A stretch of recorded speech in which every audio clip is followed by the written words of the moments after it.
All right, Special Agent Rudofski, we just finished with the GM OnStar data. That was 524. And again, just to remind the jury, you prepared two timelines. One is 520, which is the big one, correct? That is correct. With a more expansive timeline relevant to June 7th, correct? That is correct. And surrounding days, correct?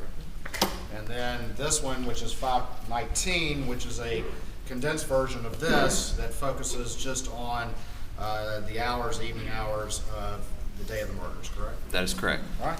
At this time, I'm going to publish 519 to the jury, and let's discuss it.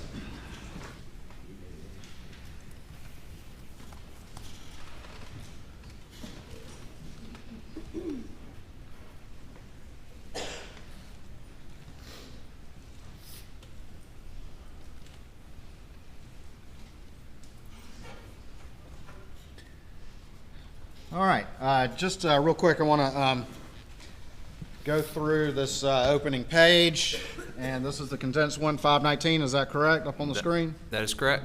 All right, and has your name on it, correct? That is correct. All right, and then we have a reference guide right here, and if you would just explain just some of the various sources of information that have been admitted before this jury that you ultimately synthesize into this summary timeline. Okay. What we have here is we're going to have cell bright extraction report. It's going to be for Paul Murdaugh, which as you go through this timeline, PM is going to refer to Paul Murdaugh. We're going to have AM, which is going to be Alex Murdaugh's cell phone extraction, and then MM, which is going to be Maggie Murdaugh. So anytime you see the abbreviations, that's what it's going to refer to. We have their cell phone extractions here. We also have the FBI telemetry report. We have the FBI CAS data. We also have different reports from the phones, like the Axiom reports. We have an ALPR report in here, which is actually probably not in the condensed one. That's going to be automated license plate reader data for Maggie Murdaugh's Mercedes. We're also going to have some Snapchat data, and then data from Rogan Gibson, Paul Murdaugh, Alex Murdaugh, Maggie Murdaugh, and Buster Murdaugh's CDRs, which is the call data records from Verizon. Pause you real quick. So we have extractions. Tell the difference to the jury, and I don't mean to point out with the stick, between an extraction and then CDRs or SIL data records, please. So the extraction is going to be what, like Britt Dove testified, what he actually extract out of the phone. And then the CDRs is going to be what Verizon testified, which is going to be their records of phone calls and text messages.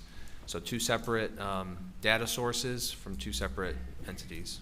All right, and continue on, please, with the remainder of the data in your summary timeline. We have referenced here a couple different, like Knowledge C database. That's kind of like the Axiom database. It's just another database that was, records were provided to me from. We also have a PMPED building access log, and then in the big timeline we have the 911 recordings, and then just want to point out a Dylan Hightower extraction. That would have been the first phone extraction of Alex's phone 2 days after the 7th. All right. And then we have the GM OnStar data. Okay. All right, and then down at the bottom here, we have some color-coded things on the left of the screen and then a box on the right. So quickly explain to the jury what those reference points mean, please. On the right of the screen, you're going to see the 2021 Suburban log file excerpt. Frykowski from FBI had that Excel sheet with all the different colors and everything. This is going to be a reference guide, so when you're going through this, what the colors actually mean on the data. Right, and give an example of what you mean by that. So you're going to see kind of that reddish, pinkish color. That's going to mean that the infotainment center is booting up. So when we go through this timeline, you're going to see that data section highlighted with that color. That's what you'll know is happening with the data. If you see pink, it's going to be a propulsion. When you see blue, it means that it's either in and out of park. And that's kind of just how we're going to be reading it as we go along the timeline. All right, and then these addresses have colors over here, and just, we don't have to go through every one, but the first one, that red one, what one is that? 4147 Moselle Road. All right, so if we see that little red box with an arrow on it, that's Moselle on the map? That is correct.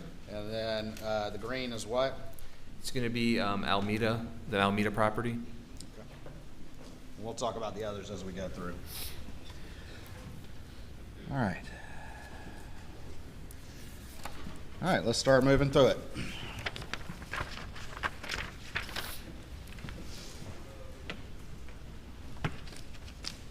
Just give me 1 second.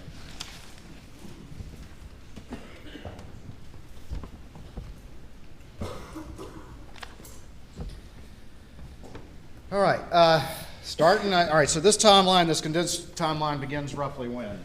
Around 6 p.m. All right, on what day? June 7th, 2021. All right, and let's start at 6:04, and I want to move through this expeditiously, and we'll stop and talk about some specific entries as we go through, okay? Okay. All right, and so starting there at 6:04, does Paul Murdaugh have any phone activity? He does. He calls Will Loving. And as you can see in the parentheses, it's going to say PM extraction. That means it was pulled off of Paul Murdaugh's phone extraction, just for reference. All right, and Will Loving, that's the individual that testified weeks ago. That is correct. And 6:08, what activity we see on Paul's phone? He makes an outgoing call to Dad, which is identified as Alex Murdaugh. It shows answered, but 1 second long. All right, and what was the source of that information? That was from Paul Murdaugh's phone extraction. It does not show up in Alex Murdaugh's original logical dump or the second one from Britt Dove, but it does show up on his CDRs from Verizon. So that'd be the records that Verizon actually keeps for the phone. All right, and can a user of a phone affect the CDRs that are with the Verizon phone company? They cannot, no. Or can the user affect what data remains on their phone? Yes. And frequently throughout this timeline, do we see instances in which there was a call logged on on Alex Murdaugh's CDRs, but was missing from his phone from the extraction? That is correct. Don't leave the witness. All right. Can you explain any difference between the CDRs as it relates to Alex Murdaugh's phone and whether or not there's any missing call logs on the extraction from his phone? As we go through this extraction, you're going to see that multiple instances we're going to have calls showing on Alex Murdaugh's CDRs that we could not find on the logical extraction or the Britt Dove full extraction of Alex's phone, and that's going to be notated on the bottom if it was not in the extraction. All right. 6:09:48. Do we have any communications on Maggie's phone? This is going to be a iMessage from Maggie Murdaugh to Paul Murdaugh stating, "You okay getting little foot massage? Then I'm heading home." And that was obtained from Maggie Murdaugh and Paul Murdaugh's phone extractions. At 6:10:01, going to the bottom of this page, that being page number 2, is there another message from Maggie to Paul Murdaugh?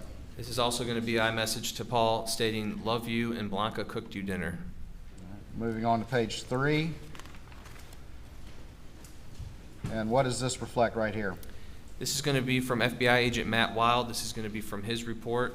This is for Paul Murdaugh. You're going to identify that in the right-hand corner where it says Paul. Just for reference, anytime you see a map, if you look on the right-hand corner, it's going to tell you whose map that is for. All right. And just generally remind the jury what this map reflects, please. This is just showing generally where the cell towers are located and where the area, whenever like a phone call or text message, where it was pinging during that time for Paul. And these little red things right here with the angles on it, what do those reflect? That's going to be where the cell tower is and what angle the call would have originated or take place from. All right. And down at the bottom, what's the first time recorded for Paul's cell phone as it pings on these cell towers? It's going to be 6:17:42. And can you describe to the jury generally where these cell towers reflect Paul's phone is moving? So it'd be at the Beaufort area down the right-hand side, moving up towards Moselle, which you can see in the far right corner, that little badge-looking red dot. All right. Up here at the top center, what is that right there? That's going to be an arc. It's just a distance arc.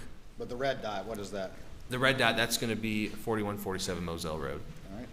And what times does Paul's phone ping off any cell tower near Moselle? 6:53 p.m., 7:05, and 7:30:05. All right, and we see a 3 right there. Does that refer, or what does that 3 refer to as it relates to that cell tower location near Moselle? It's just going to show you what side of the cell tower it's on, what arc. And what time does it first ping on on Sector 1 facing Moselle? 7:05:33 p.m.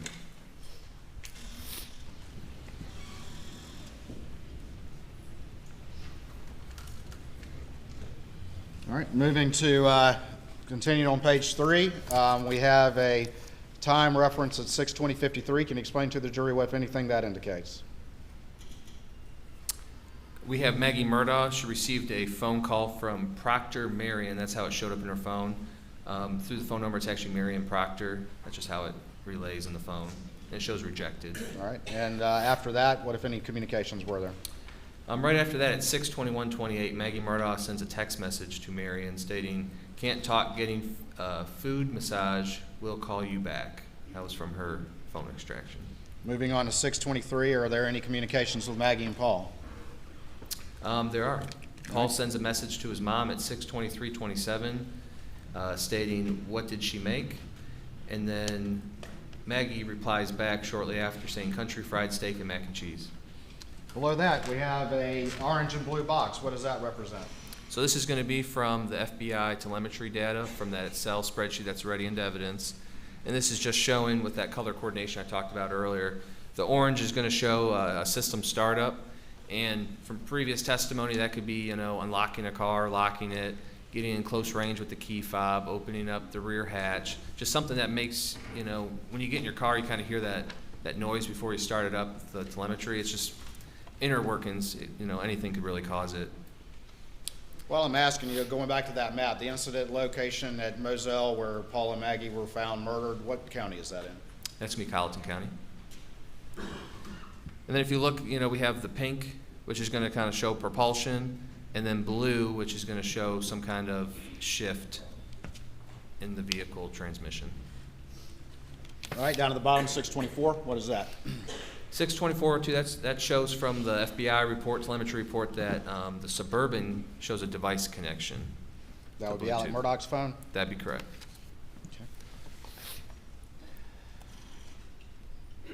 Moving on to 6:24 p.m. Is there any data points as it relates to the defendant's Suburban? It is. We have one at 6:24:18 around the PMPED law firm. All right, and what time is that? No, 6:24? 6:24:18, correct. All right, and that map there, is that a data point from the CAST data that you just explained to the jury? That is correct. All right. Moving down, we have some various messages from some of the individuals. Is that right? We do. Okay. We have Alex Murdaugh receiving a phone call from Jay Parker at 6:25. 6:27, Paul is sending a message to Britt, saying maybe Saturday. He calls Robert Boyle shortly after, and then at 8:38 p.m., Rogan calls Marianne Dempsey. And to your recollection, what is Marianne Dempsey to Rogan at this period of time? I believe it's a girlfriend currently at the time. All right, moving on to page 5. Mm-hmm. What does this map represent? Who is this from, this map? This is going to be from Matt Wild from the FBI. This is directly from his report. And what phone does this map reflect? Top right, it's going to say Alex Murdaugh with associated cell phone. All right, and then there's a box below that. Explain to the jury again what that box represents. So the box below that, that's going to represent all the times that the pings were logged that Matt Wild actually put in the report. And then the black circle with the angle in the middle, what is that? That's going to show you the cell tower and then the kind of angle that the calls or texts would have been in. And what property is in the sector of that cell tower? 4147 Moselle Road. And it's identified by that red badge-looking dot. All right. On here, this box with the times, those are times of what again? This would have been times of activity that would send to a cell tower that they would have data on. In the 6 o'clock hour, what is the latest time period that you see Alex Murdaugh's phone reflecting activity? 6:52 p.m. And then after that, what's the next time period that you see reflecting activity? The next time showing on the map is going to be 9:04:24 p.m. Does the defendant's cell phone reflect any activity between 6:52 and 9:04? Between 6:52 and 9:04, there is no activity reflected. At least on the cell pinging. That is correct.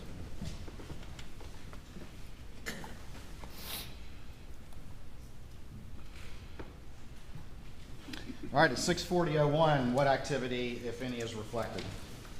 Paul calls, and it's going to show up as PA in the extraction, which is Alex Murdaugh based on the phone number. It shows it was answered. It was 2 minutes and 29 seconds long.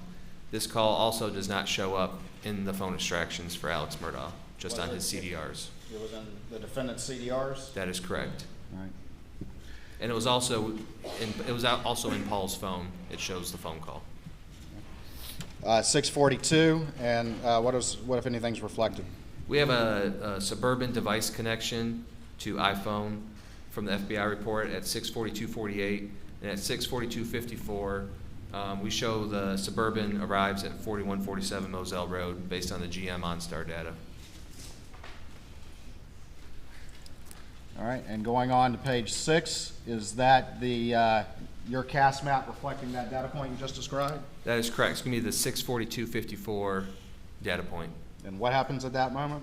That's when Alex Murdaugh is going to arrive back from the PMPED law firm from work that day.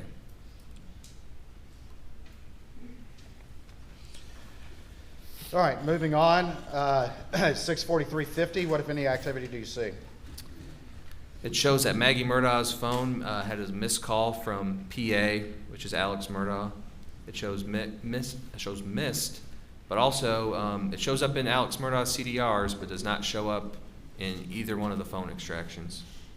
All right, and moving on, we have a couple of the orange and white boxes. Tell the jury again what those reflect.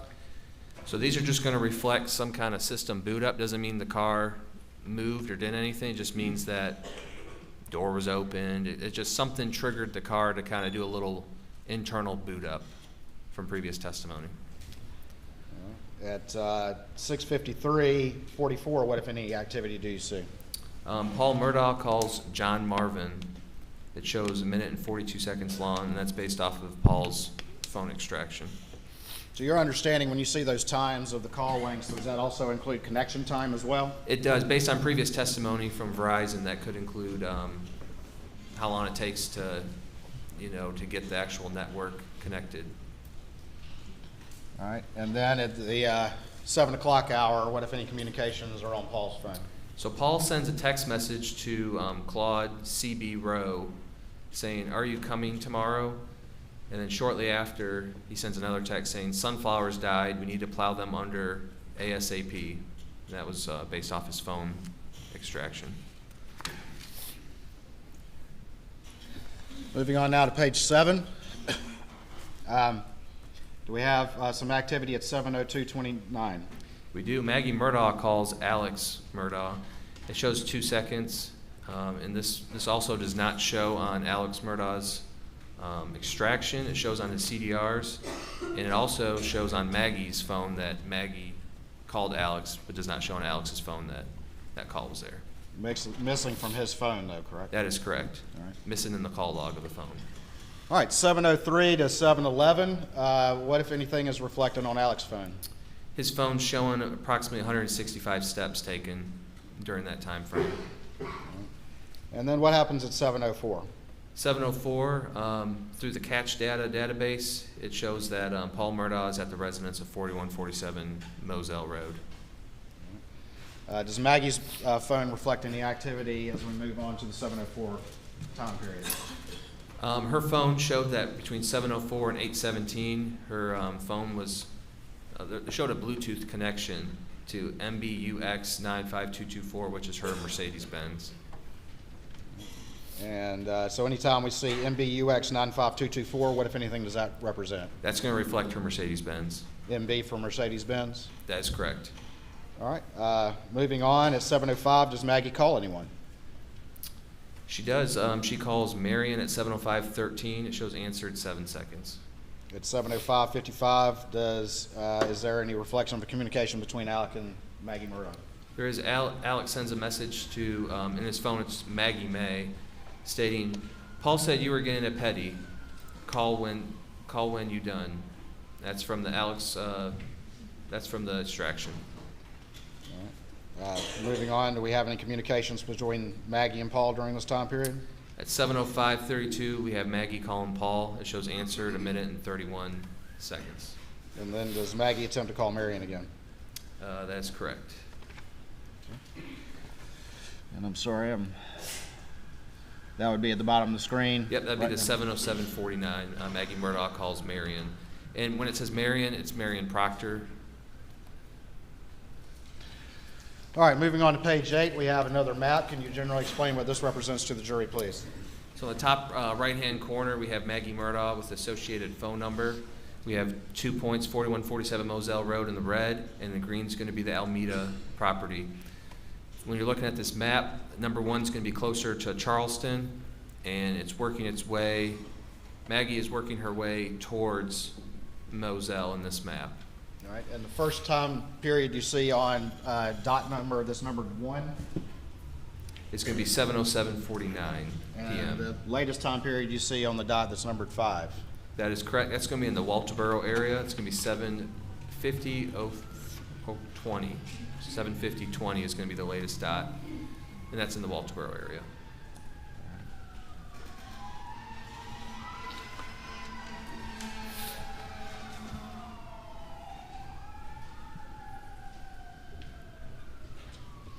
All right, moving on, looking down at 7:09:43, what if any activity do we see on Maggie's phone?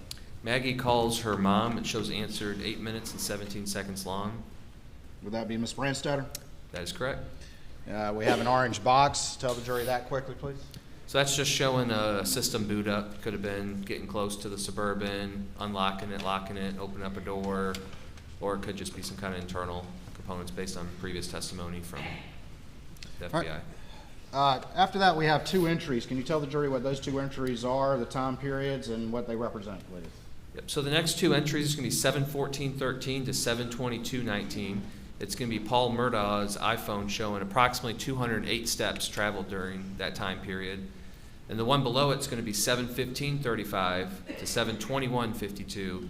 This is going to be from Alex's phone, showing that approximately 200 steps were taken during that time frame.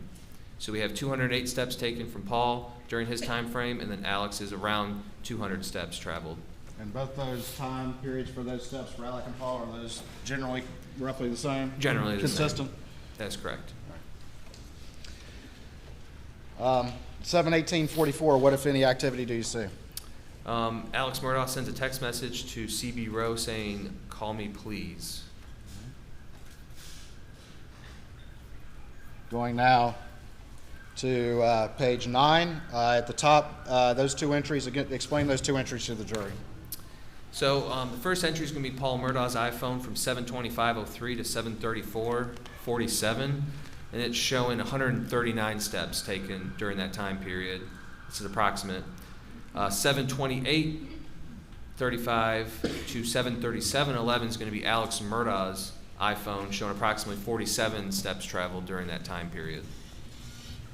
All right, 7:30 p.m., we have another data point indicating Maggie's trip home to Moselle. That is correct. All right, we got another map. Tell the jury what this one is, please. This map's just showing that her phone was pinging. It's starting at 7:30. Whose phone is this This is again? going to be Paul. I'm sorry, Paul Murdaugh. It's going to be the right-hand corner. So it's going to say Paul Murdaugh with the phone number on top. This is just showing where his phone was pinging on June 7, 2021, starting at 7:30, and then all the way to 8:40 p.m. All right, we see 2 cell towers there and then some arcs. Where do those arcs intersect? The arcs intersect close to the property at Moselle Road. And if you would, just tell the jury the earliest time that's reflected here and the latest time that's reflected here. The earliest time reflected is going to be 7:30:05, and the latest time reflected is going to be 7:40:21 p.m. on June 7, 2021. So Paul's phone is at the Moselle location according to this data. That is correct. All right.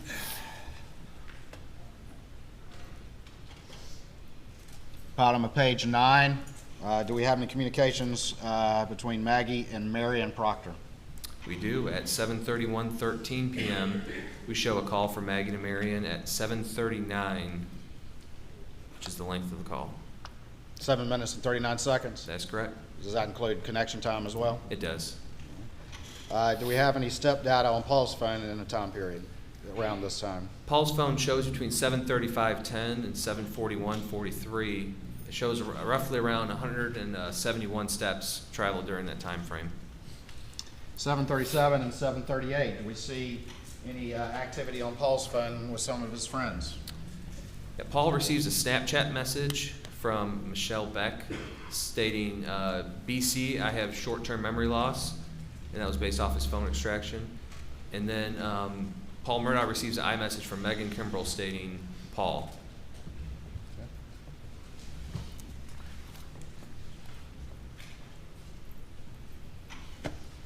All right, moving now to page 10.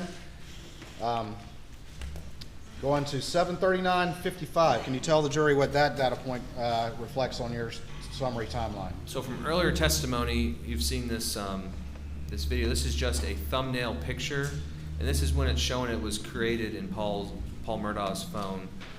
And we have a little screenshot of the creation time. It's going to show 7:39:55 is when this thumbnail was created in Paul's phone. And remind the jury what video that is. I see we got a thumbnail there, but Yep. what video is that? This is going to be that Snapchat video that was sent to a few friends of the tree. You have Alex Murdaugh on the tree that's leaning over. All right, and again, this is when that video, at least the timestamp, was its creation? That's correct, based on previous testimony, yes. All right. 741 to 748, what, if anything, is reflected on Alex's phone? We show that 29 steps were traveled on his phone, approximately between 7:41 and 7:48. All right, and just talked about the Snapchat video. Looking at this map, whose phone is this, and explain these data points to the jury, if you would, please. Or whose phone is this first, if you would, please. So this is going to be Paul Murdaugh's iPhone, and below it, it's going to be his iPhone location data. So this is not going to be Verizon location. This is going to be location data directly off of his phone.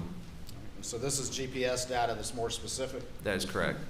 All right, and we see a number of dots up here. What is this area up here generally sort of in the center of this image? That's going to be the kennel area, and then there's that little house, The cabin? the cabin.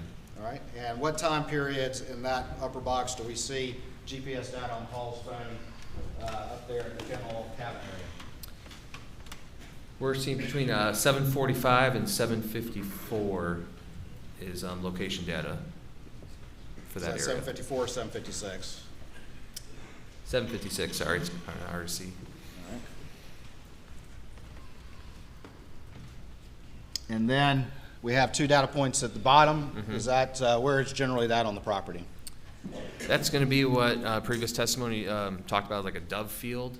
Mhm. It's going to be past the main house, closer to the Godley Farm roadside, and that's going to be a data point at 8 and 42 seconds and 8 and 44 seconds. 8 p.m.? That's correct, 8 p.m., June 7th. Oh, darn it.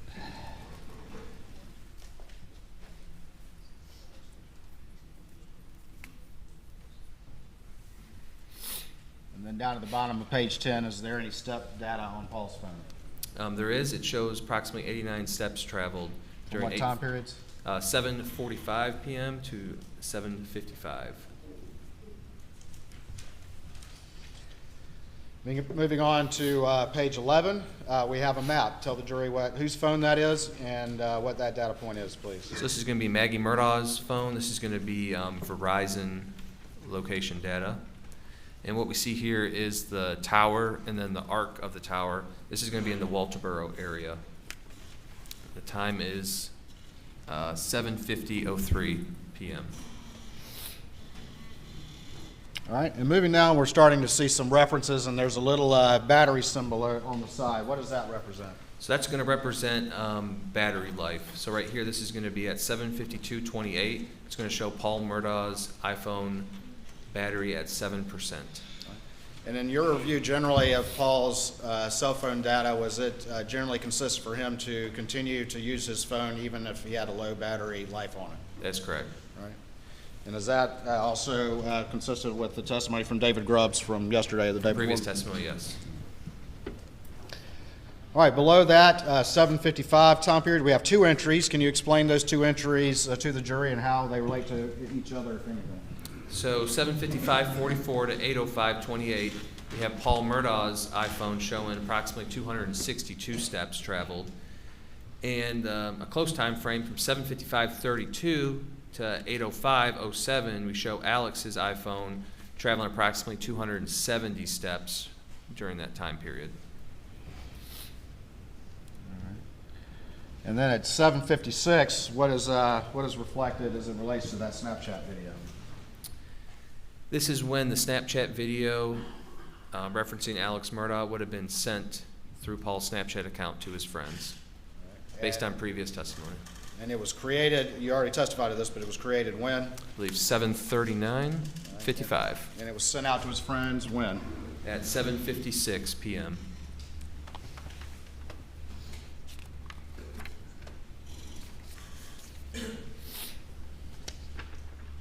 Moving on to page 12 at 7:57, does one of his friends respond?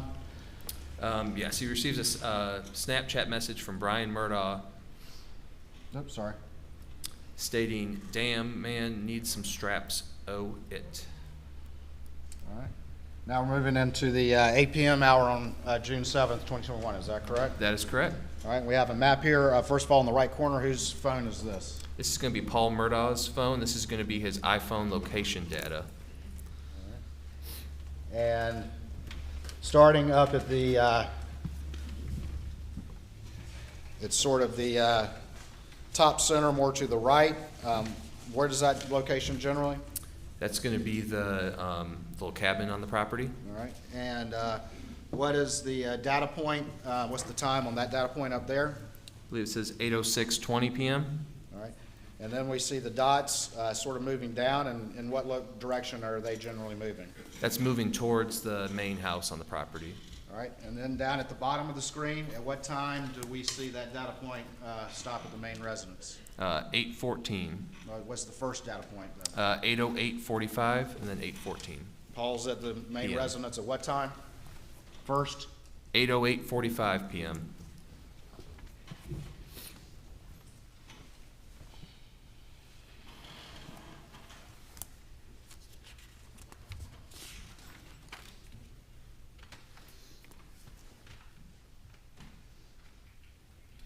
All right, and just on page 13, we have some earlier data points. Is this map kind of out of order just a little bit?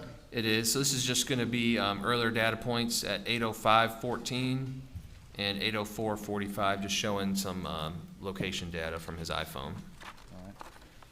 So that one should have gone before this one, the one at the bottom of page 12. That is correct. Which reflects Paul again getting back to the main residence at what time? 8:08:45 p.m. Looking below, again on page 13, do we see two entries for Paul and Alex's phone? And if so, please explain to the jury what they are. So for Alex's phone, we show between 8:05 and 8:09 that his phone approximately took 54 steps traveled during that time period. And then for Paul, we show 8:05:46 to 8:15:24. We show approximately 303 steps traveled during that time period.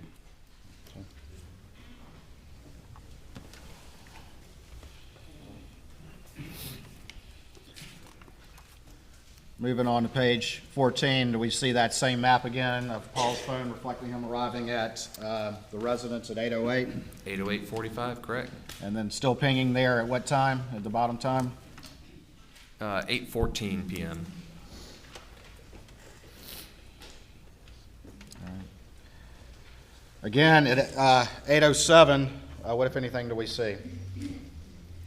At 8:07:20, we see that Paul is sending Snapchats to a few friends. That's based off his Snapchat records. All right, the next entry is in purple, and then there's kind of a line going from that. Explain what that purple reference, that time period references, and then the line that travels down the side of your timeline. Explain to the jury what that's going to represent generally to the various phones as we go forward. As we go forward, anytime you see purple, that's going to represent Maggie Murdaugh's phone. And for this instant, it's going to represent on the left-hand side, the line going down. Anytime you see a line next to something, that means whatever it says on the left. So if it says device locked, it means the device was locked during those other time periods. So this is going to show from 8/11/08 to 8/31/15 that Maggie's iPhone was locked. And as we move down, you can see it continue to the next page. That means during those times it's locked. All right, so we'll see multiple of those as you go forward, just explaining time periods where various devices were locked or other things were going on. That is correct. All right. Moving on to page 15, we have a map.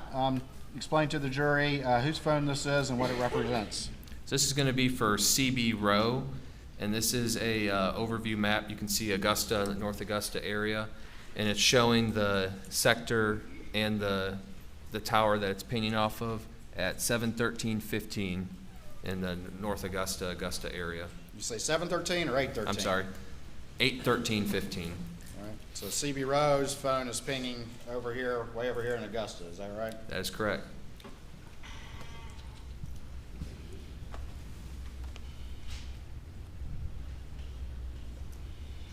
All right, moving to the next map.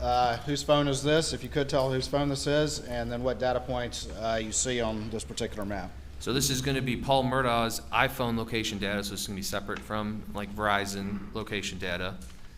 And this is showing at the area of the main house, bottom left, and the data starts at 8/14 and goes all the way to 8/35/07. 8:35. Paul's phone is located where? At the main house, 4147 Moselle Road. And down at the bottom of page 15, do we have any step reference for Paul? We do from 8:15:55 to 8:21:45. We're showing approximately 140 steps traveled.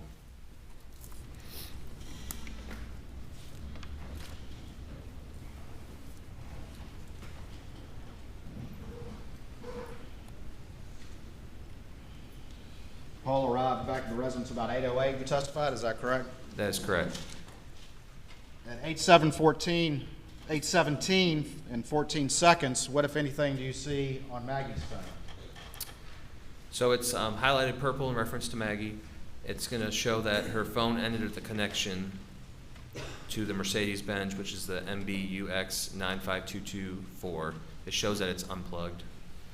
And what does that mean? What does that reference mean as it relates to Maggie's phone and the Mercedes she was driving? It means that she unplugged her phone From that vehicle. And the data generally reflects that she's at the residence at that point? That is correct. Paul 8:08, Maggie 8:17. That is correct. Alex's last data point on his phone was 6:52, right? That is correct, based on the Verizon records.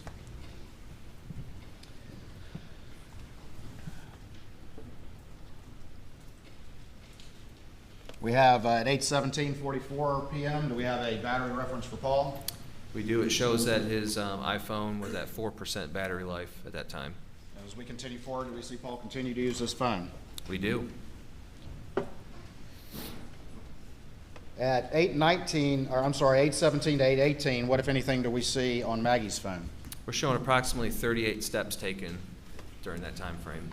All right. And that would be after her phone disconnects from the Mercedes? That's correct. 8:19 p.m., what do we see on Paul's phone? We see that he connects to a PRTC Wi-Fi and that he receives a Snapchat message from Ansley Wilson stating he got the magic touch. And he also sends another outgoing text message or Snapchat message. All right. Now, PRTC, his phone connects to PRTC. What is PRTC? So PRTC is going to be the local internet telephone provider for this area. All right. So it's just showing a Wi-Fi connection. And was PRTC, to your knowledge, providing services to Moselle Road? They were providing services to the main house and then the cabin. All right, going below that, we have a series of communications. And whose communications are these going sort of back and forth, a series of communications? This is going to be Paul Murdaugh's series of communications.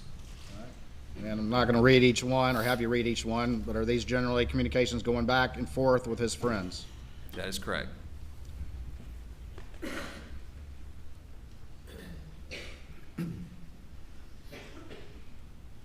And on this page, they start about what time and continue through about what time? Start around 8:23 and go all the way to 8:29. Well, I think we keep on going down. Yeah, about 8:30. It's about 8:23 to 8:30. all right, at 8:30 to 8:33 p.m., what, if anything, do we see on Maggie's phone? We're showing that her phone took approximately 42 steps traveled during that time period. All right.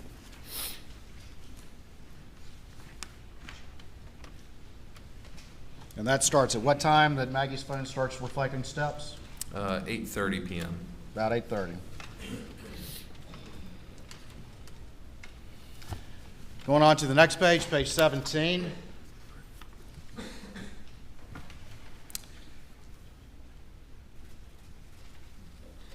Going back just real quick on page 16, generally that series of communications with Paul and his friends, is he generally responding fairly quickly to the communications back and forth?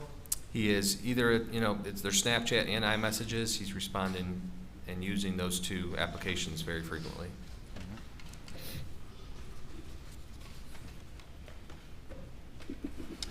Now we're at the top of page 17 at 8:31 p.m. Describe to the jury generally what this data entry is.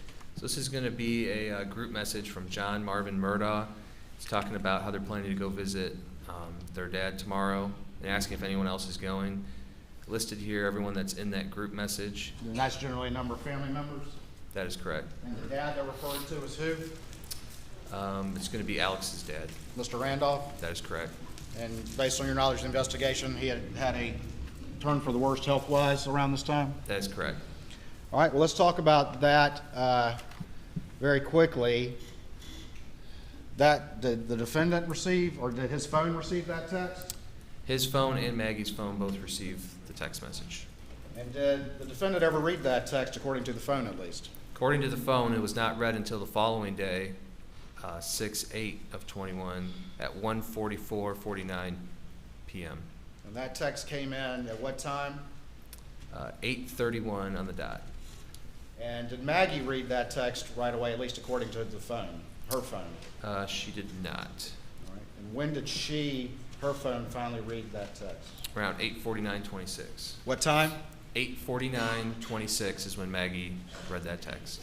8:49. 8:49.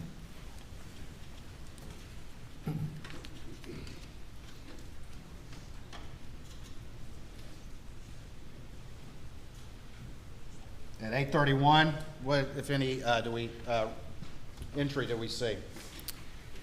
So at 8:31:15, Maggie Murdaugh's phone unlocks and does orientation changes. And then at 8:31:18 to 8:49:26, we show that her phone was locked. At 8:31, there's an orientation change. Does the data reflect that her phone was unlocked at that period of time? That is correct. All right. And then what happens after that at 8:31 and 18 seconds? Her device is locked until 8:49:26. 8:49:26, is that correct? 8:49:26. All right.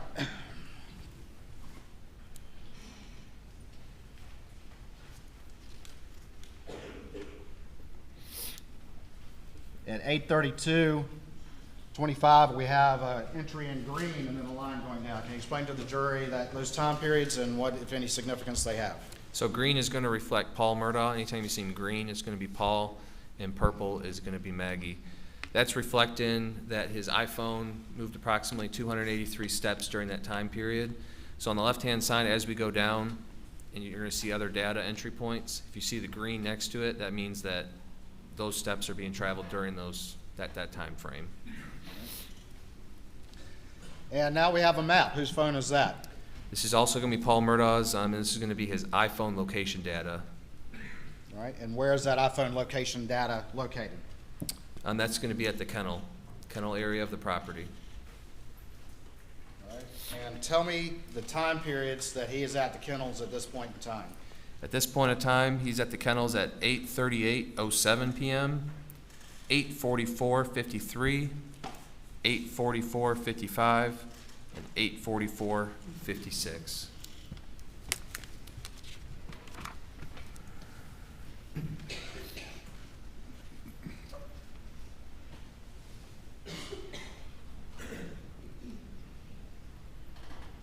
What happens at 8:40 while Paul's phone is at the kennels?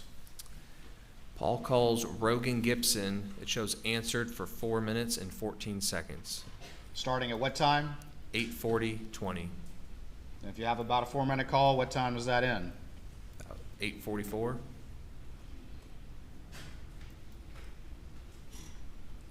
At 8:44:34, what, if anything, does Paul's phone indicate? So at 8:44:34, Paul Murdaugh initiates a FaceTime video call with Rogan Gibson.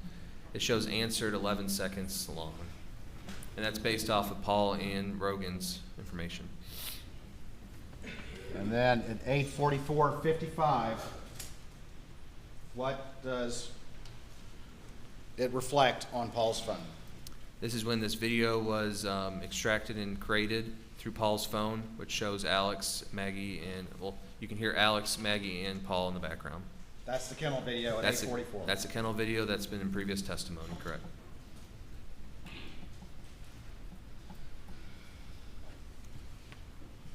Following below that, at 8:47 and 8:48, does Paul continue to communicate with his phone? He does. He uses the iMessage feature in his phone to send a couple messages to Megan Kimbrell.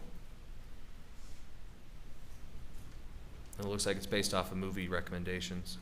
Are those communications for 10 minutes or just for a couple of minutes or a minute or so? A minute or so.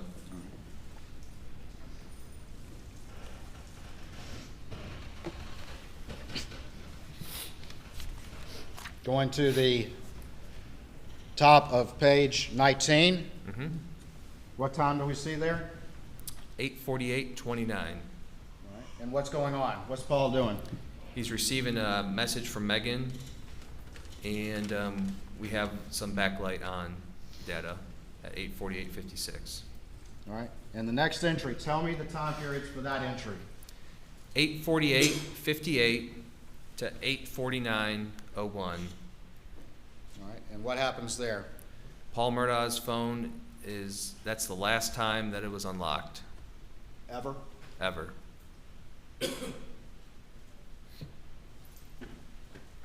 (8:49:01).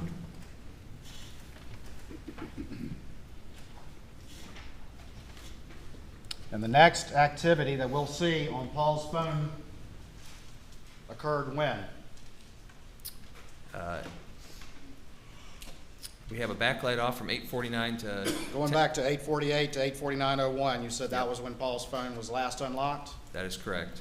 And continue on with that data entry, what does it indicate? What's the next time ever that Paul's phone shows any activity? 10:18. That's when. And the 8:48 to 8:49 p.m.? Oh, I'm sorry. Next activity notification is going to be the Rogan Gibson call at 9:58:35. That's the next time that any activity or notification shows up on his phone.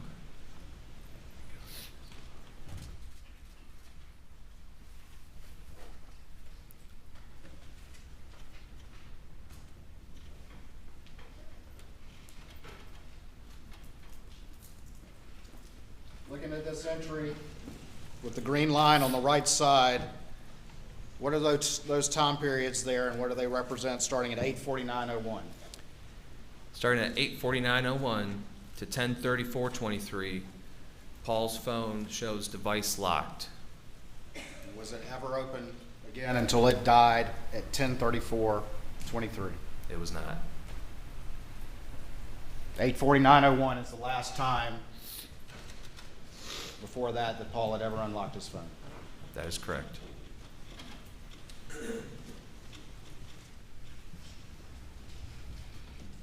Just a few seconds later, does Maggie's phone reflect any activity? It does. 8:49:26, so approximately 26 seconds later, her phone unlocks for text message notification, and it implements an orientation change. And was that text message about Mr. Randolph that you earlier referred to? That is correct, that group message. I believe it was in response to Lynn. And at 8:49:31, here in red, what happens to Maggie's phone? Just seconds later. Maggie Murdaugh's phone locks forever Forever. Until when? until it's recovered the next day at 1:10 p.m. On June 8th. on June 8th by law enforcement. Do both Maggie and Paul's phone lock forever around 8:49? They do.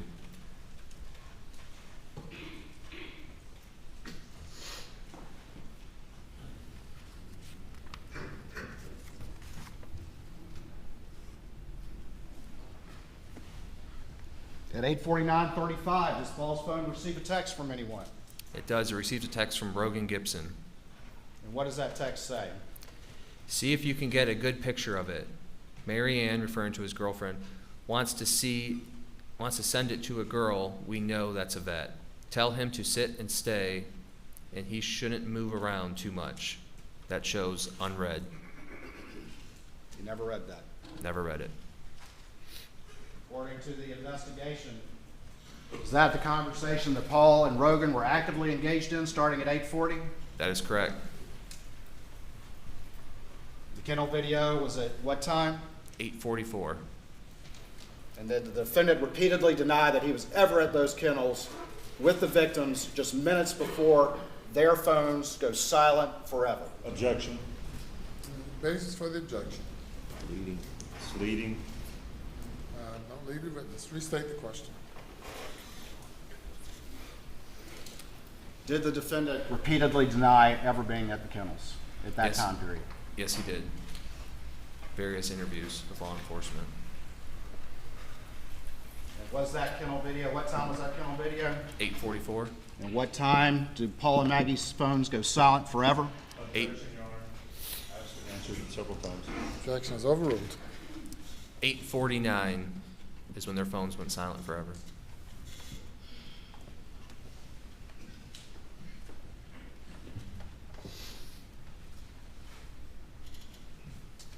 At 8:53, do we see any activity on Maggie's phone?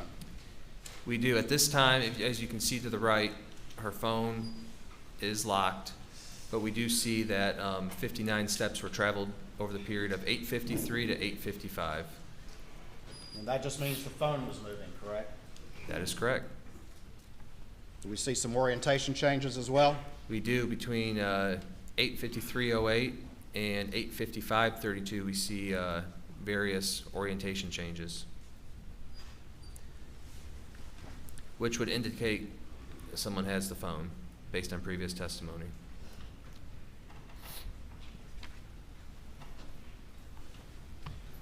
Moving on to page 20. At the top, we have 8:55, and we have a reference to a data point. Can you explain that to the jury, whose phone that is, and just generally what that is based on information gathered in the investigation?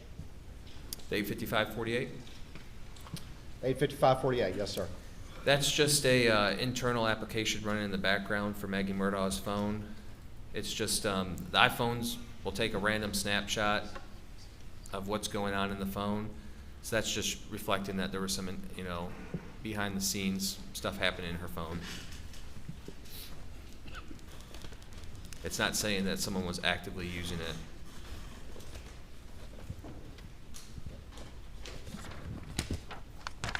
Hold on for me just real quick.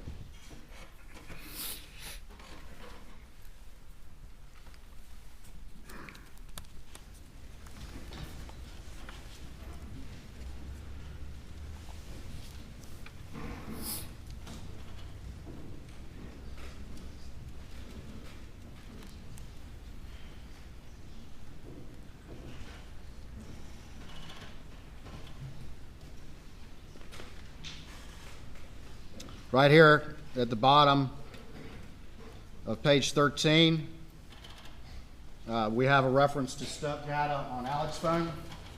That's correct. And what are those time periods? 8:05:35 to 8:09:52. It's showing 54 steps traveled. All right. We'll turn into page 20.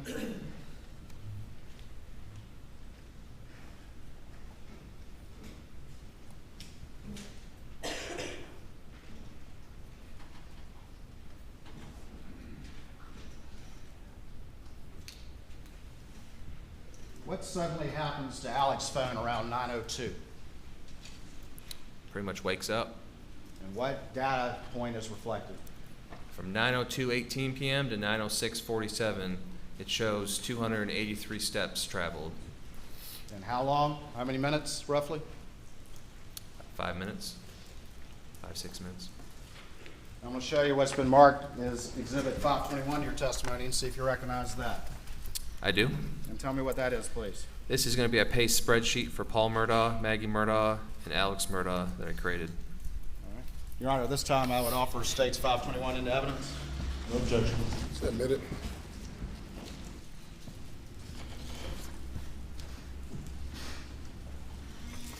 Can I have the Elmo, please?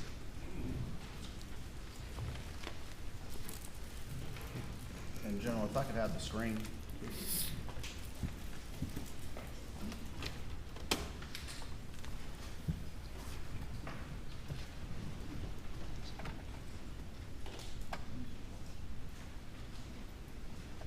All right, tell the jury real quick as we look at this exhibit just admitted, just generally we have at the top, tell them quickly what this is and what these columns represent. Explain this chart if you would. First column entry, that's just going to be from all the various entries from the phone data. We have a start time, we have a end time, we have the time elapsed in between the estimated amount of steps, and then we have a steps per minute calculation, which is going to be the far right. And the steps, those are the data entries in this timeline that you've been testifying to as reflected from the phone data. That is correct. And then the last column is just a simple calculation of steps based on the time periods of those readings. That is correct. And the last step readings that we have on Paul's phone are from what time to what time? The last step reading from Paul's phone is 8:32 to 8:42. All right. We have one for Maggie as well, is that correct? We do. Her last time frame is going to be 8:53 to 8:55. And then down at the bottom, who do we have? This is going to be Alex Murdaugh's PACE spreadsheet. Let's talk about this a little bit. If you would, start with entry 21. And what time periods is that? This is Alex's phone, correct? This is going to be Alex Murdaugh's phone. All right, time period. 6:52 to 7:02. How many steps? Approximately 283. And how many steps per minute based on a simple math calculation? Estimated 29.34. All right. 22, time period, steps, and steps per minute. 7:03 to 7:11. Approximately 165 steps. Estimated 19.20 steps per minute. 24, 24 is going to be 7:28 to 7:37. Approximately 47 steps. And estimated 5.46 steps per minute. 25, 7:41 to 7:48. We're showing approximately 29 steps, 3.97 steps per minute. 26, 26 is showing 7:55 to 8:05, 270 steps, approximately 28.2 steps per minute. 28, 28 is going to be the 8:05 to 8:09. It's showing approximately 74 steps. That's 17.28 steps per minute. and as you testified, that was the last entry on Alex's phone before we get to the 9 o'clock hour, is that correct? That is correct.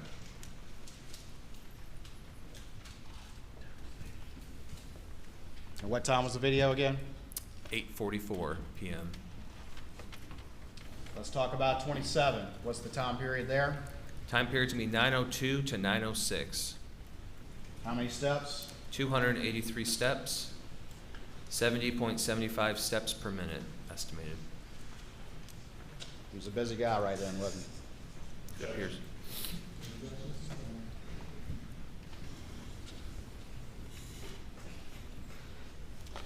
What was the average steps per minute from 9:02 to 9:06? 70.75. And was that far in excess of any ratings on his phone in those prior entries? According to this table, yes. Could I have the computer back again, please?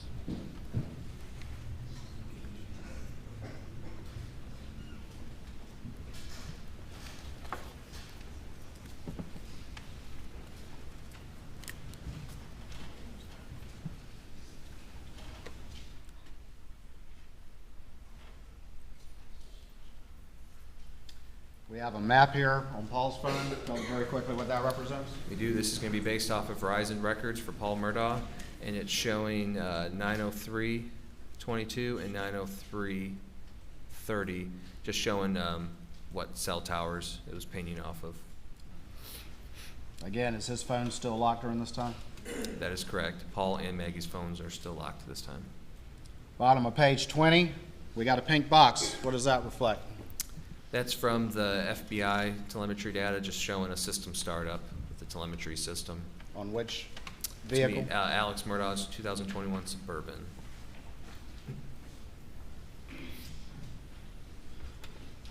Is there a CDR reference to Mary Ann Dempsey attempting to call Paul? There is Mary Ann Dempsey again is who? Rogan Gibson's girlfriend at the time.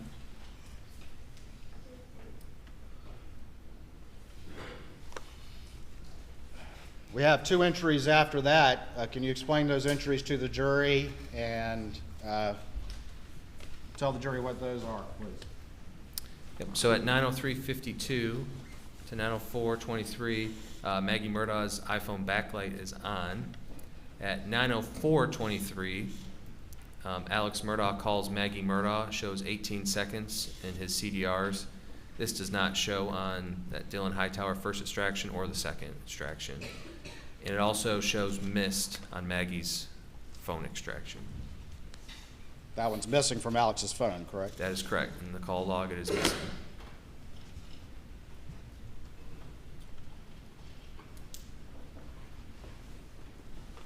At 9:05:15, is there any activity on Alex's phone?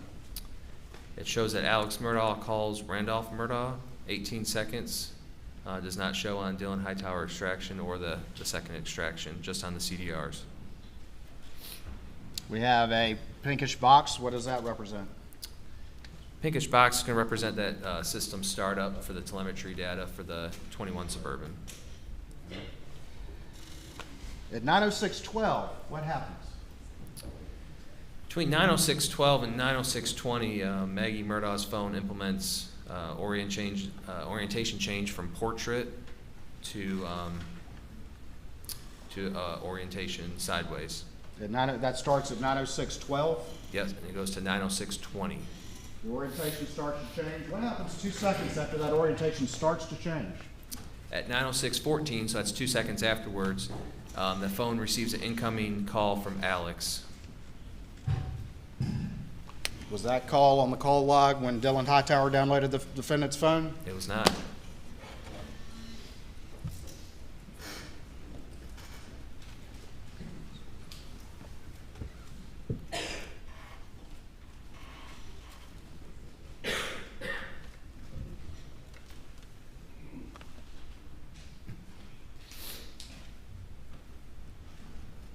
At 9:06:14 and 9:06:15. Are those referencing that missed call that showed up on Maggie's phone? That is correct. And 9:06:20, we're still seeing an orientation change? Yep, that's when the orientation ended. Moving down to the bottom of page 21, we have a bluish and a green box. Tell the jury what that is. So, according to the FBI telemetry data, the blue is going to indicate a shift in the transmission, and then green is going to show driving. The Suburban's underway. That is correct, according to the telemetry data. At the bottom of page 21, is there another call from Alex Murdaugh's phone to Maggie's phone? There is at 9:06:52, Alex calls Maggie. It shows 7 seconds long, and that's based off his CDRs since it was deleted off the call history. It wasn't on Alex's extraction, correct? It was not. 2 missed calls? 2 missed calls.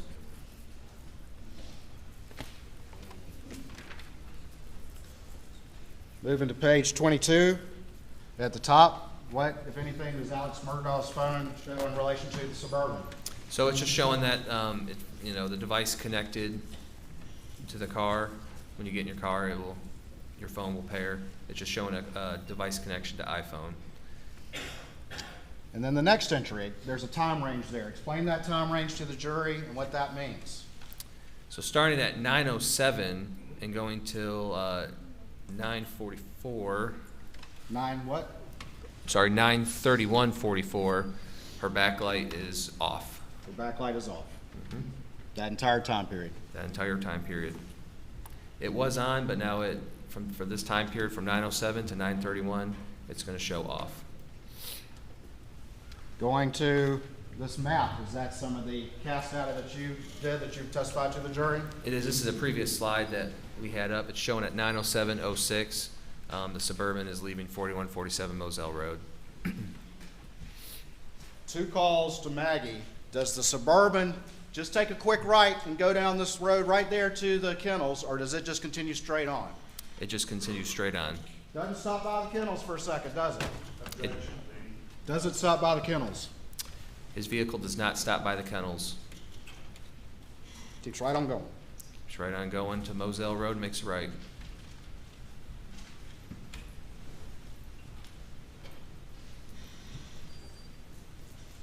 Going down to the bottom of page 22. This is just another data point. It's showing the approximate location of Maggie Murdaugh's phone when it was located. And at 9:08:36, it's showing 42 miles an hour on Moselle Road. And in reference, we're coming up to Godley Farm Road on Moselle Road.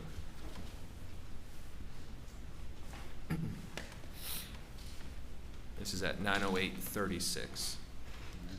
And then we have, below that, we have a reference to a data point that you previously showed to the jury at 9:08:42. Yep, it's going to be on the next page. All right.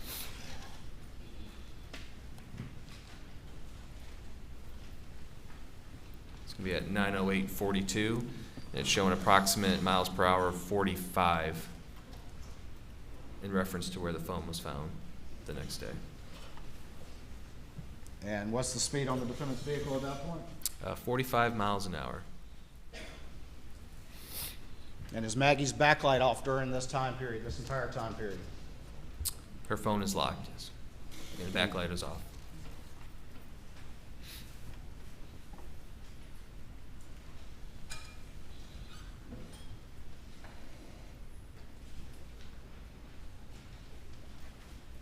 At 9:08:58, what do we see?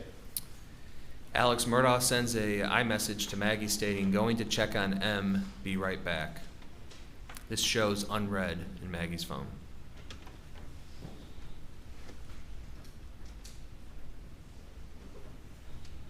Moving on, does Alex's phone reflect a series of calls being made? It does. Tell me about the first one. First one's going to be at 9:10:47.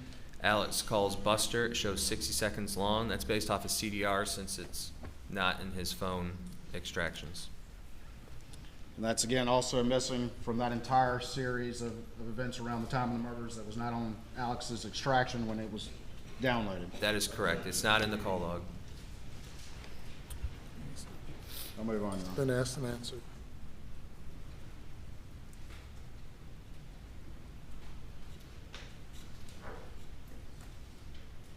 Down at 9:12:14, what if any activity is reflected on the defendant's phone?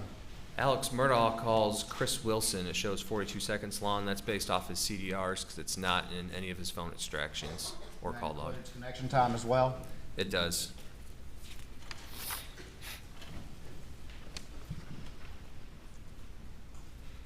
Moving on to page 24, we have a map. Tell the jury quickly what this map reflects. This is going to be an Alex Murdaugh location map from Verizon. It's going to show at 9:12:14 what tower and what sector it's pinging off of. And then at 9:18:46, what tower it's pinging off of. The red dot's going to be Moselle, green one is going to be the Alameda property. Moving on to the next map, is that similar information of the defendant's trip from Moselle to Alameda? It's similar, it's just going to show you the coverage areas for each tower.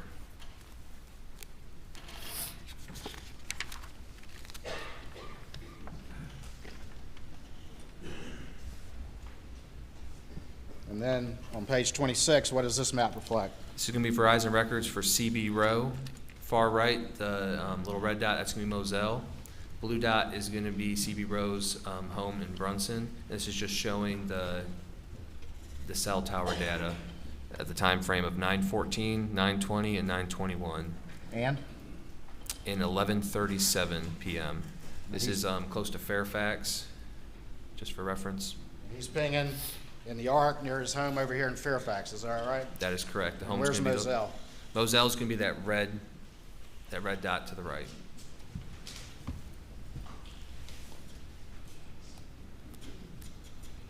At 9:18:46, what if any activity is reflected on the defendant's phone? At 9:18:46, Alex Murdaugh calls John Marvin Murdaugh. It shows 106 seconds, and that's from his CDR since it's not on either phone extraction call log.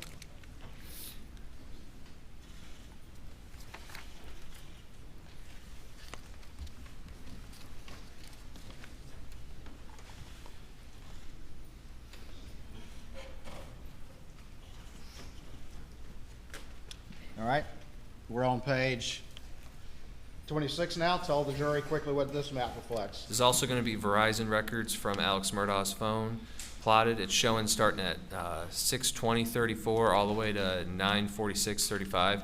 It's showing from the cell tower in the sector of Alameda. You said 6:24 or 9:20? I'm sorry, 9:20:34.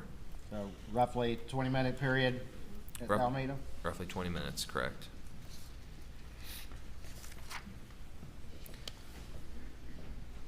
Moving over to page 27, what is this map? This is just going to be a zoomed-in picture from the previous one, just showing the same time frame, just showing a little bit more zoomed in from the cell tower in proximity to Alameda.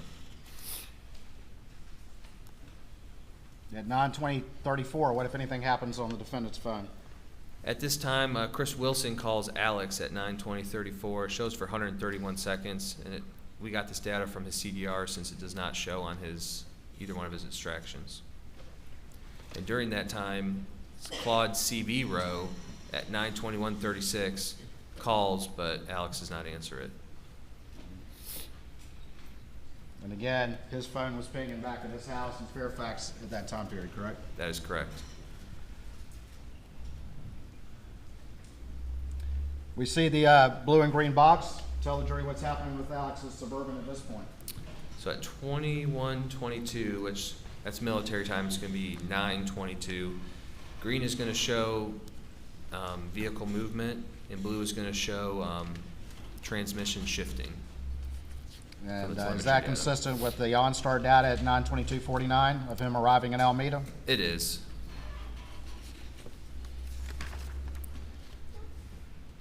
And on page 28, is that data point that you just referenced? That is correct, 9:22:39. Starting about 9:22, does Alex's phone reflect any step activity? It does 9:22:39 to 9:32:14. We're showing approximately 195 steps taken on his phone. At 9:24:13, what if anything does the defendant phones reflect? He calls Libby Murdaugh, which would be his mom, shows 20 seconds long. That's from his CDRs because it's not on either phone extraction. And that would be the landline at Alameda. That is correct. After that, is there another missed call from Rogan to Paul? There is at 9:26:06 p.m. And then at 9:31:44, is that the first backlight activity on Maggie's phone since that time period you testified earlier about 9:07? That is correct.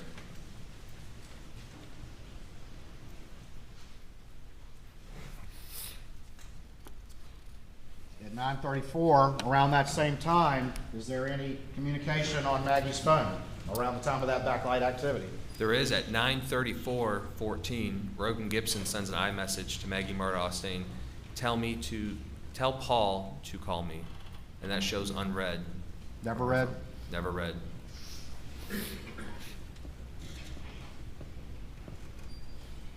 Do we also have backlight activity associated with a missed call to Maggie's phone? We do at 9:34:20.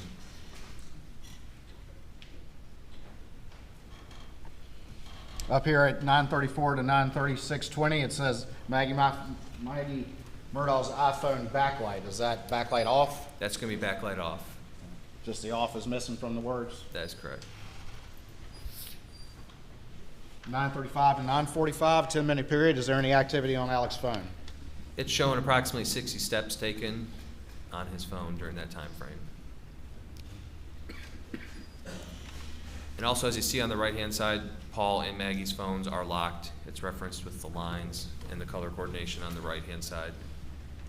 And those lines have been continuing through the past few They've been pages. continuing, correct.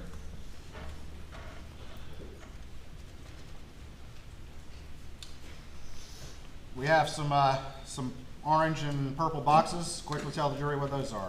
So the orange color is going to be that system startup from previous testimony from Rudofski. And then the pink is going to be engine running propulsion. And is there another missed call from Rogan to Paul? There is at 9:42:17. There's a missed call. And then we have Alex's Suburban showing a device connection at 9:42:49, which is consistent with the data All right. telemetry. Suburban's leaving Alameda around this time. That is correct, 9:43:18. We show it starting at 2 miles an hour.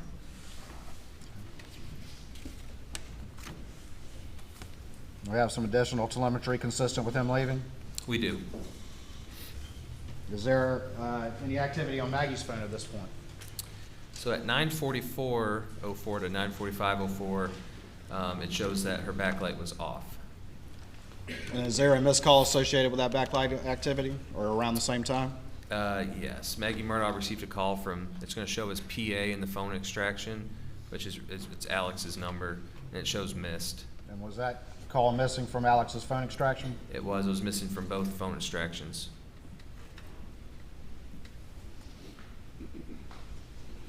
Going down to 9:46:35, what if any activity do you see? It shows that Alex Murdaugh called Paul Murdaugh. It shows 18 seconds long. That's with the connection time. And that is based off of Alex's CDRs. It does not show in either extractions. 9:47:23, what do we see, if anything? Alex sends a iMessage to Maggie stating, call me babe, and that shows unread in Maggie Murdaugh's extraction. And do we see some backlight activity around the time of that We text do. message, that unread text message? We do, a couple seconds.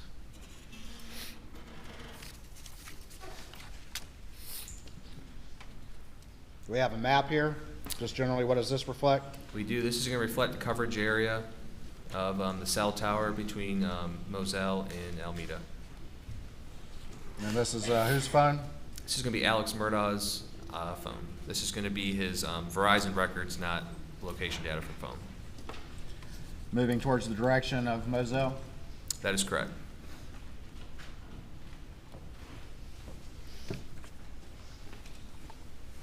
Additional maps consistent with that as testified to by Matt Wild? That is correct, just showing coverage area. At 9:52:15, what if any activity is on Alex's phone? So at 9:52:15, Alex Murdaugh sends an iMessage to Chris Wilson saying, call me if up. Just around the time where he's running 80 miles an hour? That's correct. 9:51:43 is when we have the 80.16 mile per hour. All right, moving over to the next page, is there any further activity? Alex ends up receiving a call from Chris Wilson at 9:52:59. Shows 42 seconds long with connection. That is also not on either extraction. And at 9:53:55, he receives another call from Chris Wilson. Shows 123 seconds, and that is on his CDRs, but not on either phone extraction. And then from at about 9:56:57, what if any activity do you see on Alex's phone? So from 9:56:57 to 10:06:57, it shows that Alex Murdaugh traveled approximately 231 steps traveled during that time. Starting at what time? 9:56:57 to 10:06:57. Remind the jury what time the 911 call was. It was 10:06:14.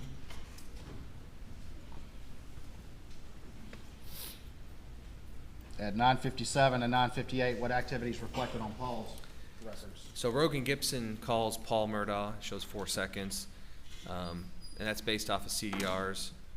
And then at 9:58:35, Rogan sends a text message to Paul stating, "Yo." And that hits Paul's phone? That is correct. And Is it overread? it shows unread from his phone extraction.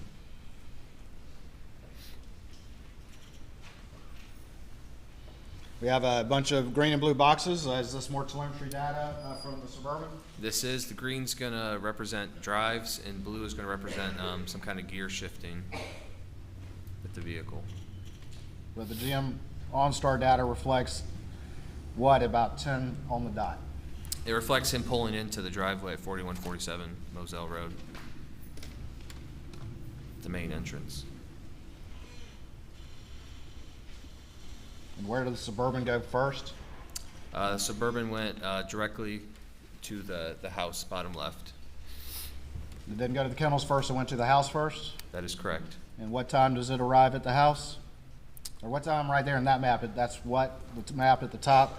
That's of- what the time that it pulls into the driveway.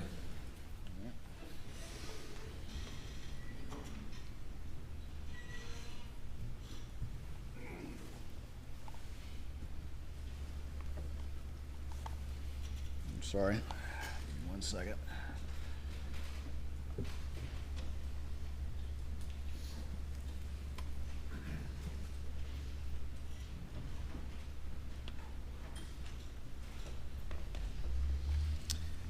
At 10:03:36 p.m., there's 2 entries around that time. Can you tell the jury what, if any, activity you see as it relates to Maggie's phone?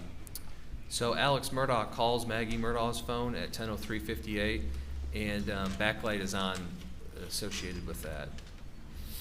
And then starting about 10:04:08, what don't we see for a time period?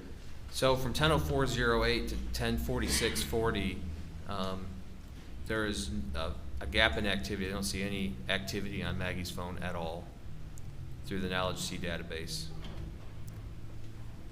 At 10:05:06, what, if anything, does the data reflect? It reflects Alex's Suburban leaving the main house based on the GM data. Going over to page 35, is this one of your cast maps?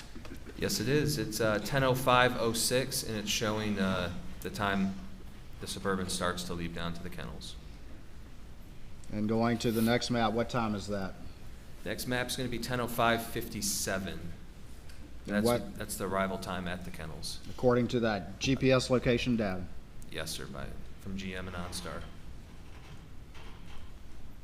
What's that time again? It's going to be 10:05:57. Down at the bottom of the page, what time is the 911 call?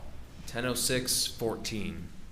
How many seconds is that from the time the Suburban arrives at the kennels and he calls 911? Roughly 20 seconds. 20 seconds. That's correct.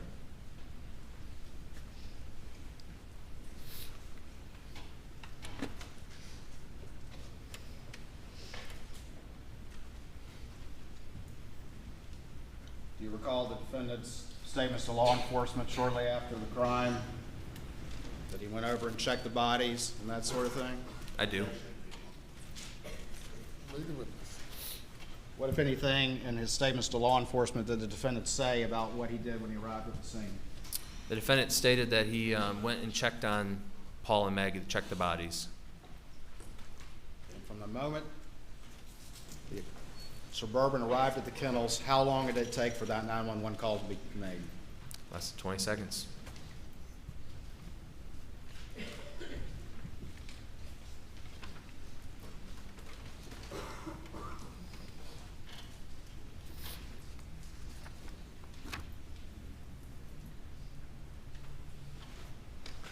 Another call from Rogan to Paul that never be answered. That is correct. 10:08:27, never answered.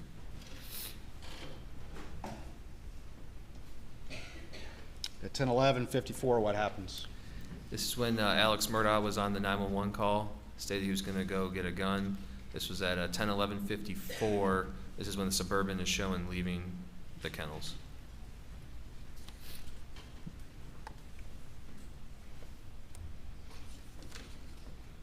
And down at the bottom of page 36, we see another map. What does that reflect? That's going to be 10:13:54. And on the next page, it's going to show the map. That's when his Suburban left the main house going back to the kennels. And what time does the location data reflect that the Suburban arrived back at the kennels? 10:14:30 is when it's going to reflect driving back to the kennels. Or approximately. This is when he's coming into the view of the kennels. And then what time does the 911 call end? So the 911 call is going to end at 10:17. And then the step data is what the 10:16:37 p.m. is referring to. That's going to be when his step data ended. I believe it was 594 steps taken. After the 911 call, does the defendant's phone reflect any activity? It does. It shows him calling Randy Murdaugh. Shows 16 seconds long with the connectivity time. And that's based off his CDRs. It was not found on either extraction.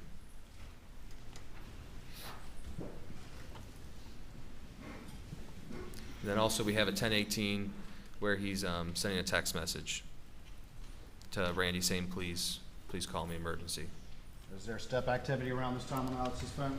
There is 10:18:53 to 10:28:05. We're showing approximately 525 steps taken during that time frame. And does Paul's backlight come on again at 10:18? It does 10:18:08 to 10:18:20. We're showing backlight. Was that after the 911 call had ended? No. I'm sorry, yes.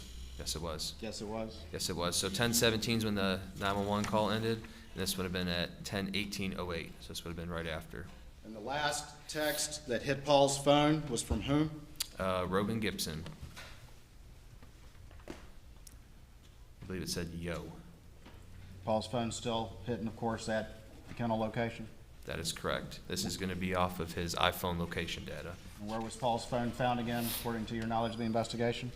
It was found on Paul's rear end, facing up.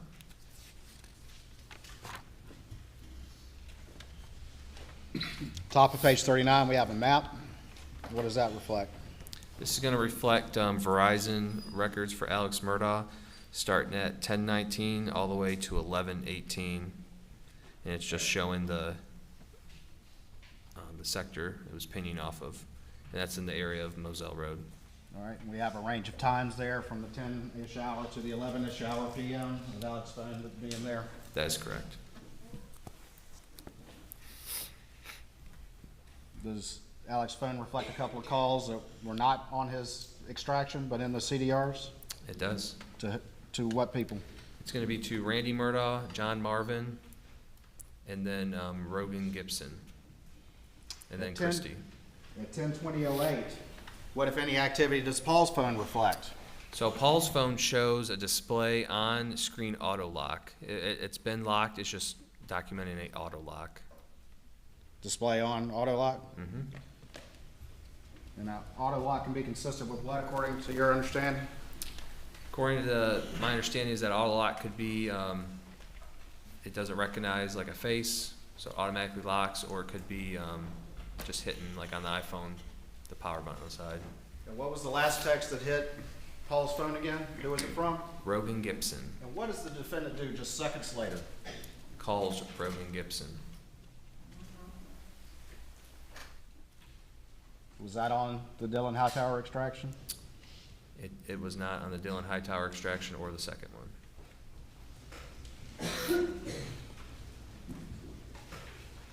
You mentioned before that there was a group text about Mr. Randolph's health.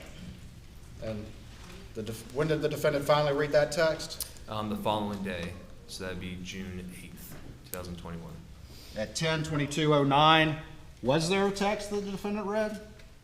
There was 10/22/09. He received a group text message from Michael Gunn and a few people saying she brought the heat from Miami boys, and it was read the same night at 10:38:42 p.m. An associated picture is below. The 10:24 and the 10:25 hours, what, if anything, does the defendant's phone reflect? Alex tries to call Rogan, and then he sends an iMessage stating, "Call me."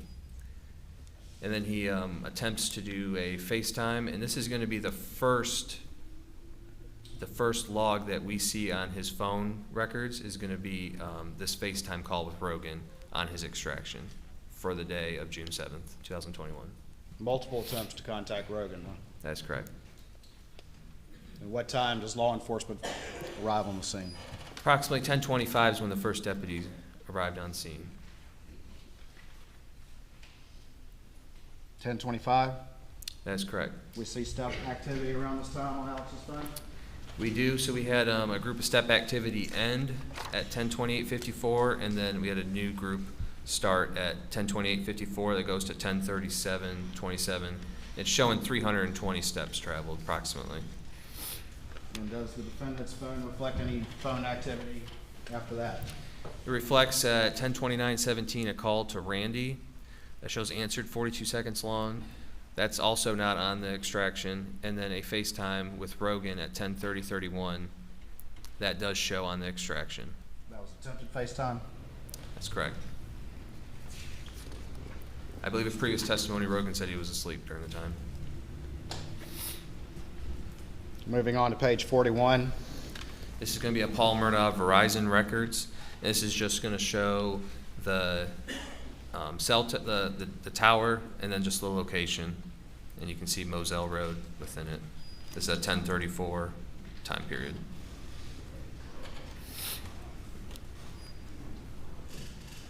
Is there a display on activity on Paul's phone, but also a phone call from Nolan Tootin around that time? That is correct. Correct. Around 10:34, it's showing display on and then a Nolan Tootin phone call. And then finally, what time does Paul's phone finally die? Paul's phone finally dies at 10:34:24 p.m. on June 7th, 2021. Almost 2 hours after the kennel video? That is correct.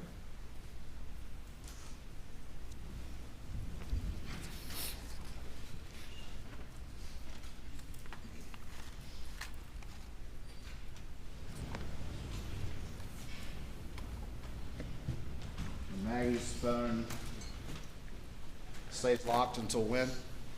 The following day, June 8th, around 1:10 p.m. when the investigators find it. When the investigators find it. That is correct.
I'm going to show you a couple of exhibits. We're almost done, and everybody's hungry. Show you what's been marked as 523 to your to this trial. States 523. Do you recognize that? I do. And tell the jury just where that's from, please. This is going to be a text message I retrieved from one of the Cellbrite extraction reports. It's going to be from Paul to Alex. Your Honor, this time I'd offer states 523 into evidence. Your Honor, we would renew the previous objections, have no additional objections. Or 403. I see the exhibit.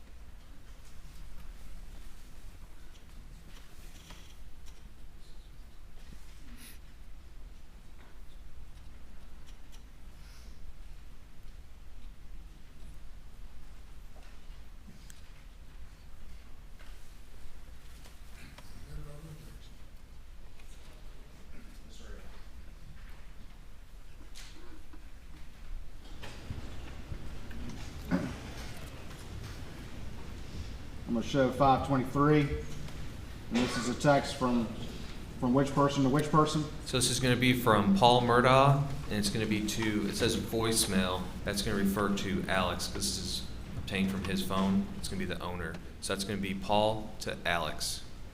What's the date? The date is going to be May 6, 2021 at 10:52:13 a.m. And what does it say?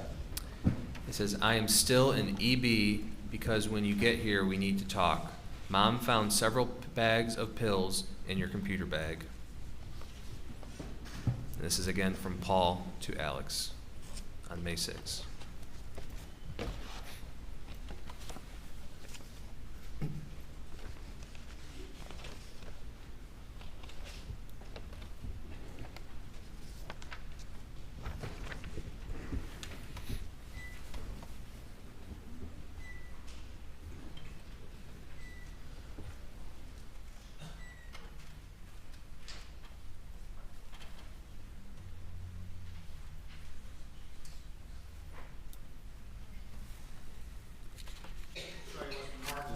States 553. Let's see if you recognize this exhibit. Okay.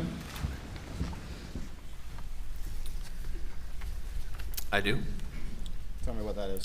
This is going to be some searched items that I obtained from Maggie Murdaugh's extraction report. Your Honor, this time I'd offer states 553, I believe, without additional objection. No additional objections, Your Honor. Admit it. And tell the jury what this exhibit is, please. So this is going to be Google searches. Far left, you're going to have a timestamp. The source, which is going to be Safari, that's for Apple. And then the value is going to be the searched item. And on May 26, 2021 at 11:21 p.m., Maggie searched green gel pill P30. She also searched 11:20 p.m. Green gel pill P30, white pill 30 on one side RP, and if you look to the right, you're going to see a column that says deleted. That one is showing yes has been deleted, and then if we go down to row number 4, it's going to be May 6, 2021 from Safari, white pill 30 on one side RP, and that's also shown deleted.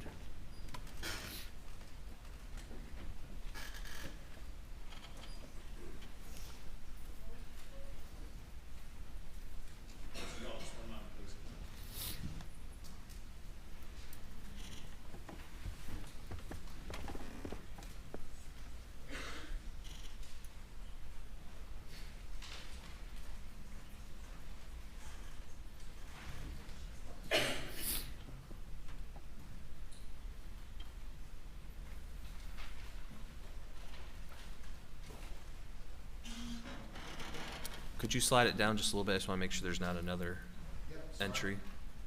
Okay.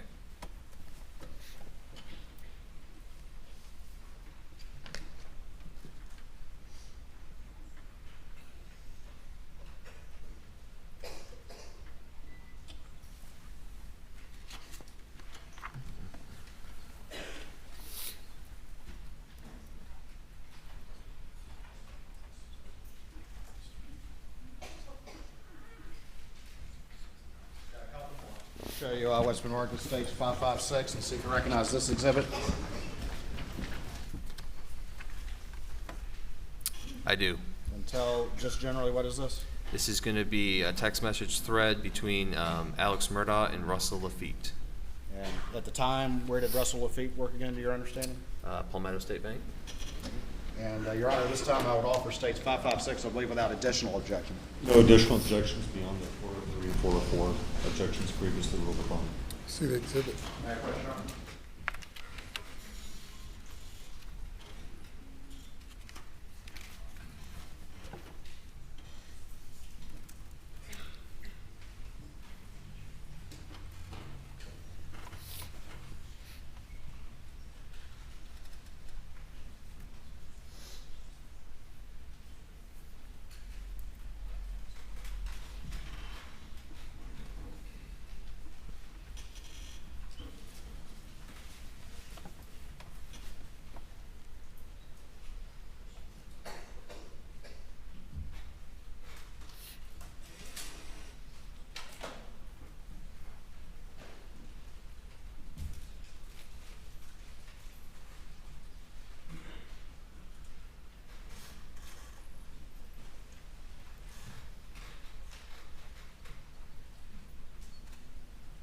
Submit no objection.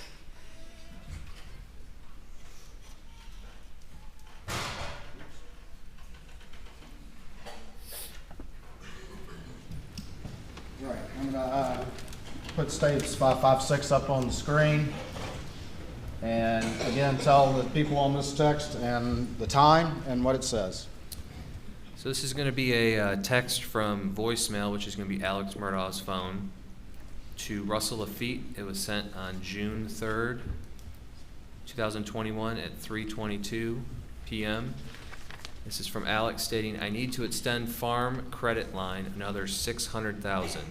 My dad will sign also if needed. How much turnaround will that take?" And again, that's from Alex to Russell Lafitte on June 3rd, 2021. Show you two final exhibits, states 554 and 555, and you recognize those. I do. And where were those found? These are found from Maggie Murdaugh's iPhone extraction. Your Honor, this time I don't offer 554 and 555 into evidence, I believe without objection. No objections. They're admitted.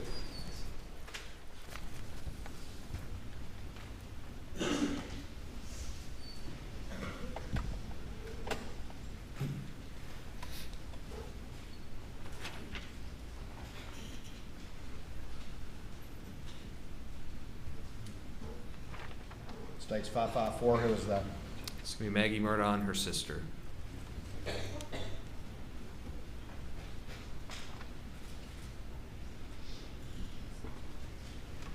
States 555, who is that? It's going to be Buster Murdaugh, Maggie Murdaugh, and Paul Murdaugh.